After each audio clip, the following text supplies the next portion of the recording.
Hi everyone, welcome back to the channel. In this video, I'll show you how to change the refresh rate on your Lenovo laptop. To change the refresh rate, open Settings, go to System, and then click Display.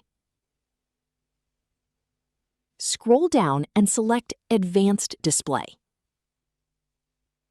Now, find the Choose a Refresh Rate option.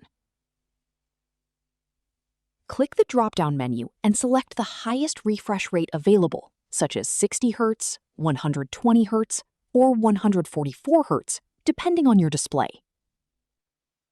If you only see 60 Hz, don't worry. This usually means your laptop display, monitor, graphics hardware, or display driver doesn't support a higher refresh rate. And that's all. That's how you can change the refresh rate on your Lenovo laptop.